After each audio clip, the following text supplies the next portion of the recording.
Hello guys, അപ്പോൾ നമ്മൾ ഇന്ന് എക്സ്പ്ലെയിൻ ചെയ്യാൻ പോകുന്നത് കോബ്ര കൈ സീരീസിൻ്റെ സീസൺ 6ൻ്റെ പാർട്ട് 1 ആണ്. 5 എപ്പിസോഡുകളാണ് പാർട്ട് 1ൽ റിലീസ് ചെയ്തിരിക്കുന്നത്. അപ്പോൾ നമുക്ക് നേരെ എക്സ്പ്ലനേഷനിലോട്ട് കടക്കാം. അപ്പോൾ ഇതുവരെ എൻ്റെ ചാനൽ സബ്സ്ക്രൈബ് ചെയ്തില്ലെങ്കിൽ തീർച്ചയായും സബ്സ്ക്രൈബ് ചെയ്യുക.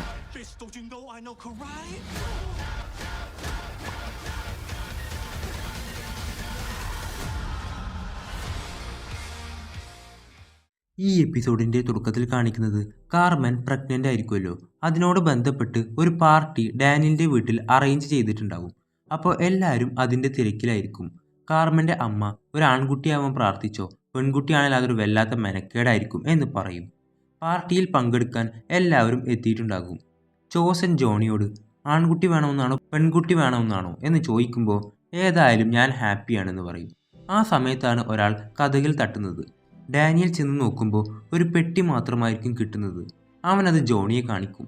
കുറച്ചു കഴിഞ്ഞ് അവർക്ക് അതിനുള്ളിൽ നിന്ന് ടിക് ടിക് ടിക് എന്ന ഒച്ച കേൾക്കാൻ തുടങ്ങും. പെട്ടെന്ന് ജോൺ ക്രീസ് എന്ന് പറയും. ഡാനിയൽ പോടാ, അയാൾ ഒരു പെട്ടിക്കകത്ത് ബോംബ് വെച്ച് തരുമോ? അപ്പോൾ അയാൾ അതല്ല അതിനപ്പുറവും ചെയ്യും. അനങ്ങിയാൽ അത് പൊട്ടാൻ ചാൻസ് ഉണ്ടെന്ന് പറഞ്ഞ് അവർ പേടിച്ചിങ്ങനെ നിൽക്കുകയായിരിക്കും. മറുവശത്ത് ബാക്കിയുള്ളവർ സംസാരിച്ച് നിൽക്കുന്ന സമയത്ത് പെട്ടെന്നൊരു പൊട്ടുന്ന ഒച്ച കേൾക്കുകയാണ്. ജോണിയുടെ മേൽ പിങ്ക് കളറൊക്കെ പറ്റിയിട്ടുണ്ടാവും. കാർമൻ, ആ പാക്കേജ് നേരത്തെ വന്നോ? ശരിക്കും അത് അവരുടെ ഒരു സർപ്രൈസ് ആയിരുന്നു. പിങ്ക് കളറിലൂടെ ഒരു ബേബി ഗേളാണ് വരാൻ പോകുന്നതെന്ന് ജോണിക്ക് മനസ്സിലാവും. ഡാനിയൽ എവിടെയെന്ന് ചോദിക്കുമ്പോഴാണ് പിങ്കിൽ കുളിച്ചിങ്ങനെ വരുന്നത്. പെട്ടി അവൻ്റെയിലായിരുന്നല്ലോ. അത് കണ്ട് എല്ലാവരും ചിരിക്കും. ശേഷം കിമ്മിൻ്റെ സ്റ്റുഡൻസിനെയാണ് കാണിക്കുന്നത്. അവരുടെ ട്രെയിനിങ് ഒക്കെ ക്രീസിന് കാണിച്ചു കൊടുക്കും. അവർ ഫുൾ കൊറിയൻ ടീംസ് ആയിരിക്കും. അവരുടെ ടീമിലെ ബെസ്റ്റ് സ്റ്റുഡൻ്റായ യൂൻഡോ ജിന്നെ കാണിച്ചു കൊടുക്കും. അവന് ശേഷം വേറൊരുത്തൻ വരും. അവനായിരിക്കും കോൺ. മറ്റവൻ കിക്ക് ചെയ്തതിനേക്കാളും ഉയരത്തിലായിരിക്കും അവൻ കിക്ക് ചെയ്യുക. അവൻ നിങ്ങൾക്ക് ആർക്കെങ്കിലും ഇത്ര ഉയരത്തിൽ ചെയ്യാൻ പറ്റുമോ എന്ന് ചോദിച്ച് വെല്ലുവിളിക്കുമ്പോൾ കിം അവനെ വഴക്ക് പറയും. അവൻ ഇതൊക്കെ സമയം കളയുന്ന പരിപാടിയാണ്, നേർക്ക് നേർ ഒരടിയുമില്ലാതെ എന്ത് ഫൈറ്റ്. അപ്പോൾ അവനോട് മിണ്ടാതിരിക്കാൻ പറയും. തർക്കിച്ചതുകൊണ്ട് നിനക്കൊരു ശിക്ഷയുണ്ട്, പോയി എൻ്റെ മുത്തശ്ശൻ്റെ ടോയ്ലറ്റ് ക്ലീൻ ചെയ്യാൻ പറയും. അവനാകെ പടനാണം കെടുകയാണ് എല്ലാവരുടെയും മുമ്പിൽ. അവനൊന്നും മിണ്ടാതെ അവിടുന്ന് പോകുന്നു. കിം, കോൺ എപ്പോഴും പ്രശ്നങ്ങൾ ഉണ്ടാക്കിക്കൊണ്ടിരിക്കും. ക്രീസ്, മാസ്റ്റർ കിം, ഇത് നിങ്ങൾ എനിക്ക് വിട്ടേക്ക്, ഞാൻ നോക്കിക്കോളാമെന്ന് പറയുകയാണ്. ശേഷം മിയാഗി ഡോയിലെ ട്രെയിനിങ് ആണ് കാണിക്കുന്നത്. ടോറിയെയും സാമിനെയും ഫൈറ്റ് ചെയ്യിപ്പിക്കുന്നു. പക്ഷെ അവരുടെ ഫ്രണ്ട്ഷിപ്പ് കൊണ്ട് തന്നെ അവർക്കതിനായി നേരാവണ്ണം ഫൈറ്റ് ചെയ്യാൻ കഴിയുന്നില്ല. ഇത് കണ്ട ഡേവോൺ ഇവർക്കിതെന്ത് പറ്റിയെന്ന് മിഗുവലിനോടും റോബിയോടും ചോദിക്കുമ്പോൾ അവരിപ്പോൾ നല്ല ഫ്രണ്ട്സ് ആണെന്ന് പറയും. ബാക്കിയുള്ളവർ സെക്കായി ടെക്കായി ടൂർണമെൻറ്റ് നടക്കാൻ പോകുന്നതിൻ്റെ ആവേശത്തിലായിരിക്കും. അവിടേക്ക് ഡാനിയൽ വരുന്നു. ജോണി സാമിൻ്റെ ഫൈറ്റിലുള്ള ഉഴപ്പിനെ പറ്റി പറയുമ്പോൾ നീയും ഒരു പെൺകുഞ്ഞിൻ്റെ അച്ഛനാവാൻ പോവല്ലേ, നീയും അവരെ ഫൈറ്റ് ചെയ്യിപ്പിക്കാൻ ശ്രമിച്ചു നോക്ക് എന്ന് പറയും. ജോണി ഡേവോണിനോട് സാമിനെയും ടോറിയെയും അവളുടെ വീട്ടിലേക്ക് ക്ഷണിക്കാനായി പറയുന്നു. ശേഷം അവർ ടൂർണമെൻറ്റിനായി പോകുന്നത് കൊണ്ട് അതിന് മുമ്പായി മിയാഗിയുടെ റൂം വൃത്തിയാക്കിയായിരിക്കും. അതിനിടയിലാണ് ഡാനിയൽ പോലും ഇതുവരെ കാണാത്ത ഒരു രഹസ്യ അറ കാണുന്നത്. അതിലൊരു പെട്ടിയായിരിക്കും ഉള്ളത്. അതവൻ എടുക്കുന്നു. ശേഷം കിം അവരുടെ സ്റ്റുഡൻസിന് ക്രീസിനെ പരിചയപ്പെടുത്തി കൊടുക്കുന്നു. സെൻസി ക്രീസ് വന്നിരിക്കുന്നത് നിങ്ങളുടെ ശക്തി പരീക്ഷിക്കാനും ബെസ്റ്റ് ഫൈറ്റേഴ്സിനെ കണ്ടെത്താനുമാണെന്ന് പറയും. അതുകൊണ്ട് എല്ലാവരും നല്ല പോലെ ക്രീസിനെ അനുസരിച്ചോളണമെന്ന് പറയും. ക്രീസ് സ്റ്റുഡൻസിനോട് കുറേ കാലങ്ങൾക്ക് മുമ്പ് എനിക്കൊരു സ്റ്റുഡൻ്റ് ഉണ്ടായിരുന്നു. ഞാൻ അവനെ ട്രെയിൻ ചെയ്യിപ്പിച്ചു, ഏറ്റവും ബെസ്റ്റ് സ്റ്റുഡൻ്റാക്കി മാറ്റിയെടുത്തു. അവൻ നേരിടുന്ന ഏതൊരു എതിരാളിയെയും അവൻ തോൽപ്പിക്കുമായിരുന്നു. വേൾഡ് ചാമ്പ്യൻ ആകാനായി വിധിക്കപ്പെട്ടവനായിരുന്നു അവൻ. എന്നാൽ ഒരു ദിവസം അതെല്ലാം മാറിമറിഞ്ഞു. അവൻ തോറ്റുപോയി. എന്തുകൊണ്ടാ തോറ്റത്? കാരണം അവൻ്റെ എതിരാളിയായി നിന്നവന് ഒരു നല്ല മനസ്സുണ്ടായിരുന്നു. ഇപ്പോൾ തന്നെ ആരൊക്കെയെക്കുറിച്ച് ക്രീസ് പറഞ്ഞെന്ന് മനസ്സിലായിട്ടുണ്ടാവുമല്ലോ. അപ്പോൾ നല്ല മനസ്സുള്ള ഒരാളെ എങ്ങനെ തോൽപ്പിക്കാം എന്ന് ചോദിക്കുമ്പോൾ ഒരുപാട് പ്രാക്ടീസ് വേണമെന്ന് പറയുമ്പോൾ അല്ല, ബുദ്ധി കൊണ്ടെന്ന് പറയുമ്പോൾ അല്ല, നമ്മുടെ ഹൃദയം കൊണ്ട് എന്ന് പറയുമ്പോൾ കോൺ പിന്നിൽ നിന്ന് ഇല്ലെങ്കിൽ അവരുടെ വാരിയിൽ തകർത്ത് ആ ഹൃദയം അങ്ങ് കൊന്നാ പോരെ എന്ന് ചോദിക്കും. ഇത് കേട്ട കിം ചീത്ത പറയാൻ നിൽക്കുമ്പോൾ ക്രീസ് അത് തടയും. കാരണം ക്രീസിന് വേണ്ടതും ഇതായിരുന്നു. ശേഷം സാമും ടോറിയും ഡേവോൻ്റെ വീട്ടിലേക്ക് പോകും. അവിടെ ജോണിയും ഉണ്ടാവും. ടോറി, ഇതെന്താ ഇവിടെ വല്ല പാർട്ടിയും നടക്കുന്നുണ്ടോ? ജോണി, എന്തായാലും നിങ്ങൾ ഫ്രണ്ട്സ് ആയില്ലേ, അപ്പോൾ ഒരു ഗേൾസ് നൈറ്റ് ആവാമെന്ന് വിചാരിച്ചു. അപ്പോൾ നിങ്ങളുടെ കൂടെയോ? പിന്നല്ലാതെ, ഞാനും ഇപ്പോൾ ഒരു പെൺകുഞ്ഞിൻ്റെ അച്ഛനല്ലേ. ഇത് ജോണിയുടെയും ഡേവോൻ്റെയും ഒരു പ്ലാനിൻ്റെ ഭാഗമായിരിക്കും. ശേഷം മിയാഗി ഈ പെട്ടി ഒളിപ്പിച്ചു വെച്ചാണെന്ന് മനസ്സിലാക്കുന്നു. ഈ പ്രൈവറ്റ് ആക്കി വെച്ചത് തുറന്നു നോക്കുന്നത് മോശമാണോ എന്നൊക്കെ ഡാനിയൽ ചോദിക്കുന്നുണ്ട്. അമാൻഡ ഇത് തുറന്നേ പറ്റൂ, ഇതിലെന്താണെന്ന് അറിയാൻ ഭയങ്കര ക്യൂരിയോസിറ്റിയാണ്. ഡാനിയൽ അത് തുറന്നു നോക്കുമ്പോൾ അതിൽ കുറച്ച് പേപ്പർ കട്ടിങ്സും ബോക്സിംഗ് ഗ്ലൗസും ഒക്കെ ആയിരിക്കും ഉണ്ടാവുന്നത്. ഇതിൻ്റെ പിന്നിൽ എന്തൊക്കെയോ ഉണ്ടെന്ന് അവർക്ക് തോന്നുന്നു. ആ പേപ്പർ കട്ടിങ്ങിൽ ഒരു ബാങ്ക് റോബറിയും ആളുകളെ ഉപദ്രവിച്ചുമെന്നുള്ള കിസൂക്കി മിയാഗിയെക്കുറിച്ചുള്ള ന്യൂസ് ആയിരിക്കും അതിലുള്ളത്. അതും 1947 ന്യൂസ്. ചോസൺ മിയാഗിക്ക് ഒരു ബ്രദർ ഉണ്ടായിരുന്നു എന്ന് ചോദിക്കുമ്പോൾ ഡാനിയൽ എൻ്റെ അറിവിലില്ലെന്ന് പറയും. ഒരു പാസ്പോർട്ടിൽ മിയാഗിയുടെ ഫോട്ടോയും എന്നാൽ വയസ്സ് വേറെയും ആയിരിക്കും കൊടുത്തിട്ടുണ്ടാവുക. ശേഷം ക്രീസ് അവിടുത്തെ സ്റ്റുഡൻസിനെ കഠിനമായ ശിക്ഷ കൊടുത്തുകൊണ്ടിരിക്കുകയാണ്.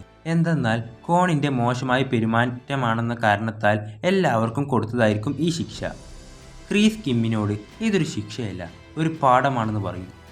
അതിനിടയിൽ ആ ടീമിലെ ബെസ്റ്റ് സ്റ്റുഡൻ്റായ ആൾ കോണിനോട് എനിക്ക് മടുത്തു, നിന്റെ ഈ സ്വഭാവം കാരണമാണ് ഞങ്ങളെല്ലാവരും ഇങ്ങനെ അനുഭവിക്കുന്നത്. അങ്ങനെ ഓരോന്ന് പറഞ്ഞ് വാക്കുതർക്കമായി മറ്റവൻ കോണിനെ ഉന്തി താഴെയിടുന്നു. ക്രീസ് അപ്പോൾ ഇനി മതിയാക്കാം, ഇനി നാളെ എന്ന് പറഞ്ഞ് ശിക്ഷ അവസാനിപ്പിക്കും. കോണിന് അടക്കാൻ പറ്റാത്ത ദേഷ്യമായിരിക്കും അവനോടുണ്ടാവുക. കിം, നിങ്ങൾ ഈ ഒരുത്തിന് വേണ്ടി എൻ്റെ ബാക്കി സ്റ്റുഡൻസിനെ വെറുപ്പിക്കുകയാണോ? അപ്പോൾ ഒരു വേദനയിലൂടെ മാത്രമേ ഒരു ചാമ്പ്യൻ ഉണ്ടാവുന്നുള്ളൂ എന്ന് പറഞ്ഞുകൊണ്ട് അയാൾ പോകും. ശേഷം ഡേവോൻ്റെ വീട്ടിൽ പില്ലോ ഫൈറ്റ്, ഓജോ ബോർഡ് ഒക്കെ കളിക്കും. അങ്ങനെ അവർ ഫേഷ്യൽ ചെയ്ത് കിടക്കുന്ന സമയത്താണ് ജോണി ടോറിയുടെ ചെവിക്കിട്ട് തട്ടിപ്പോകുന്നത്. അതാരാണെന്ന് അവൾക്ക് മനസ്സിലായിട്ടുണ്ടാവില്ല. ഇവരുടെ ഇടയിൽ ചെറിയ പ്രശ്നങ്ങളൊക്കെ ഉണ്ടാക്കാൻ പരമാവധി കുത്തിത്തിരിപ്പുണ്ടാക്കാനായി ഒക്കെ നോക്കുന്നുണ്ട് ജോണി. അവരെ കൊണ്ട് പില്ലോ ഫൈറ്റ് ചെയ്യിപ്പിച്ച് ദേഷ്യം കൂട്ടാൻ നോക്കുമ്പോഴും അവർക്കത് തമാശയായിരിക്കും. ശേഷം ഡാനിയലും അമാൻഡയും ചോസനും ഒരു ജിമ്മിലേക്ക് പോകും. ആ പാസ്പോർട്ടിൽ നിന്ന് കിട്ടിയ അഡ്രസ്സ് ആയിരിക്കും അത്. ഡാനിയൽ അവിടുത്തെ ഒരാളോട് ഞങ്ങൾക്ക് ഇവിടുത്തെ ഓണറെ കാണണമായിരുന്നു എന്ന് പറയുമ്പോൾ ഒന്ന് പോടാപ്പ എന്ന് പറഞ്ഞ് ഒഴിവാക്കും. ആഹാ, നല്ല ഫ്രണ്ട്ലി ആയ സ്ഥലം. ചോസൻ ഞാൻ ചോദിക്കാമെന്ന് പറഞ്ഞ് വേറെ വഴിക്ക് പോകും. ആ സമയം ഒരാൾ അവരെ ശ്രദ്ധിക്കുന്നുണ്ട്. അയാൾ പെട്ടെന്ന് അവിടുന്ന് ഓടി രക്ഷപ്പെടാനായി നോക്കും. അവരും അതിൻ്റെ പിന്നാലെ വെച്ചു പിടിക്കും.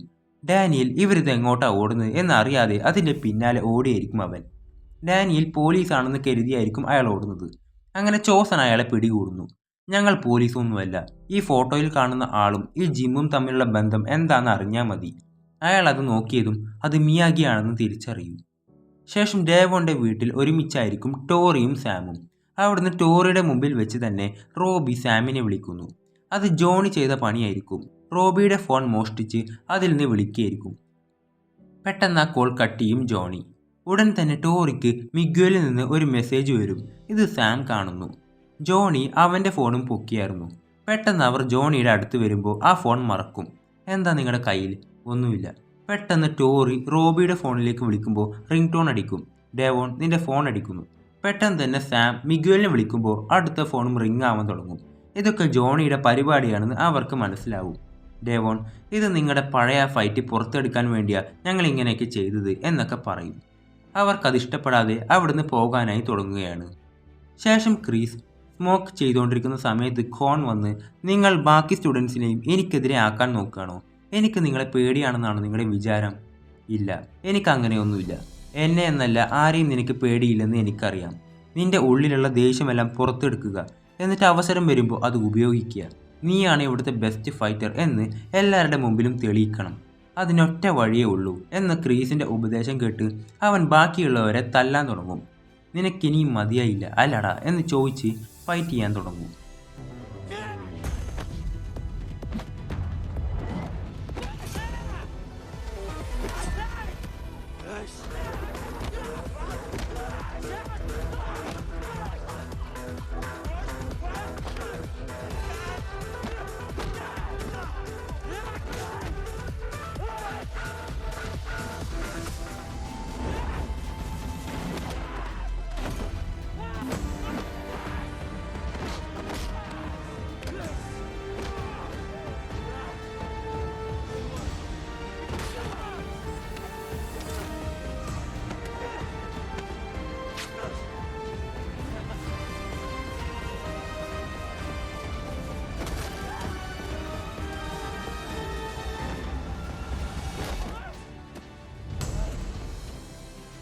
ഇതൊക്കെ കിം കാണുന്നുണ്ടാവും. അവൻ്റെ കയ്യിലുള്ള ബെസ്റ്റ് സ്റ്റുഡൻറ്റിൻ്റെ ബാഡ്ജ് അവനെടുത്ത് ഇതിനി എൻ്റെയാണെന്ന് പറഞ്ഞ് എടുക്കും. ഇതൊക്കെ ഒപ്പിച്ചു വെച്ച ക്രീസ് ഒരു ഭാഗത്ത് ഇരിക്കുന്നുണ്ടാവും. ശേഷം ജിം ഓണറിനോട് ഡാനിയൽ, എനിക്ക് മനസ്സിലാകാത്തത് മിസ്റ്റർ മിയാഗി ഈ ബോക്സിംഗ് ജിമ്മിൽ എന്തുകൊണ്ടാണ് ഒരു സൈലൻറ്റ് പാർട്ട്ണറായി നിന്നിരുന്നത്? കാരണം മിയാഗിയും എൻ്റെ മുത്തശ്ശനും കൂട്ടുകാരായിരുന്നു. മിയാഗി ഇല്ലെങ്കിൽ ഇന്ന് ഈ ജിമ്മില്ല. അപ്പോൾ എന്തുകൊണ്ടാണ് ഇതിൽ ചില കാര്യങ്ങളൊക്കെ ഫേക്കായി കൊടുത്തിരിക്കുന്നത്? അതെന്തേലും മറക്കാൻ വേണ്ടിയായിരിക്കണം എന്ന് പറയും. അങ്ങേര് ഒരു റോബറിയിൽ പെട്ടു എന്നാണ് ഞാൻ പിന്നെ കേൾക്കുന്നത്. അപ്പോൾ ഡാനിയൽ ആ ന്യൂസ് കട്ടിങ്സ് ഒക്കെ കാണിച്ചു കൊടുക്കുമ്പോൾ ഇത് തന്നെയാ സംഭവം എന്ന് പറയും. ഡാനിയലിന് പോലും അറിയാത്ത ഒരു മിയാഗി ഉണ്ടായിരുന്നു എന്നാണ് ഇതിലൂടെ മനസ്സിലാക്കേണ്ടത്. ശേഷം ഒന്നും മനസ്സിലാകാതെ ഡാനിയൽ തിരിച്ചു വരും. എന്നാൽ മിയാഗി ഇങ്ങനെയൊക്കെ ചെയ്യുമോ എന്ന് വിശ്വസിക്കാനാകാതെ നിൽക്കുകയാണ് ഡാനിയൽ. ചോസൻ പക്ഷെ അയാൾ അപ്പോഴും പറഞ്ഞത് മിയാഗി നല്ലൊരാളാണെന്നാണ്. അതെ, റോബറിയും അസോൾട്ടും ഒക്കെ ചെയ്ത നല്ലൊരു മനുഷ്യൻ എന്ന് പറഞ്ഞ് വിഷമിച്ചിരിക്കും. അവർ പോയ സമയം ചോസൻ ഒക്കിനാവയിലേക്ക് പോകാനുള്ള ഫ്ലൈറ്റിൻ്റെ സമയമൊക്കെ നോക്കുന്നുണ്ട്. ശേഷം രാവിലെ ക്രിസ് അവരെ ട്രെയിൻ ചെയ്യിപ്പിക്കുകയാണ്. കോബ്ര കയ്യിൽ പഠിപ്പിച്ച പോലെ ഒരു കരുണയും കാണിക്കരുതെന്ന് അവരെയും പഠിപ്പിക്കും. മിയാഗിഡോയിൽ അങ്ങനെ സാമും ടോറിയും നല്ല രീതിക്ക് ഫൈറ്റ് ചെയ്ത് ട്രെയിൻ ചെയ്യും. മറുഭാഗത്ത് ഡാനിയൽ മറ്റേ കാര്യം ആലോചിച്ച് അപ്സെറ്റായി നിൽക്കുകയായിരിക്കും. മിയാഗിയുടെ ഫോട്ടോ നോക്കി, എനിക്കറിയാത്ത പല കാര്യങ്ങളും നിങ്ങളിലുണ്ട്, എന്നാൽ ഒരു കാരണവുമില്ലാതെ നിങ്ങളിത് ചെയ്യില്ലെന്ന് എനിക്കറിയാം എന്ന് വിഷമിച്ചുകൊണ്ട് അവൻ പറയും. ശേഷം ഹോക്ക് സെക്കായ് ടെക്കായ് ടൂർണമെൻറ്റിൻ്റെ അനൗൺസ്മെൻറ്റ് വീഡിയോ എല്ലാവർക്കും കാണിച്ചു കൊടുക്കും. ഏഷ്യയിലെ ഒരുപാട് രാജ്യങ്ങൾ പങ്കെടുക്കുന്ന ഒരു വലിയ ടൂർണമെൻ്റ് ആയിരിക്കും സെക്കായ് ടെക്കായ്. ഈ ടൂർണമെൻറ്റ് നടക്കാൻ പോകുന്നത് സ്പെയിനുള്ള ബാഴ്സലോണയിൽ വെച്ചായിരിക്കും എന്ന് കേൾക്കുന്നതും എല്ലാവരും ഭയങ്കര എക്സൈറ്റഡ് ആവും. ഓരോ ഡോജോന്നും 6 പേരെയാണ് മത്സരത്തിന് ഇറക്കാവൂ എന്ന് കേൾക്കുന്നതും എല്ലാവരും ഞെട്ടും. അതിലൊരാണും പെണ്ണും ക്യാപ്റ്റനായി വേണമെന്നും പറയും. അപ്പോൾ എല്ലാവർക്കും പോകാൻ പറ്റില്ലെന്ന് അവർ മനസ്സിലാക്കുകയാണ്. അങ്ങനെ ഇതും കാണിച്ചുകൊണ്ടാണ് ഈ എപ്പിസോഡോട് അവസാനിക്കുന്നത്. അപ്പോൾ അടുത്ത എപ്പിസോഡ് ഞാൻ ഉടൻ വരുന്നതാണ്. ആ എപ്പിസോഡുകളെല്ലാം മിസ്സാവാതിരിക്കാനായി ഈ ചാനൽ ഒന്ന് സബ്സ്ക്രൈബ് ചെയ്യുക.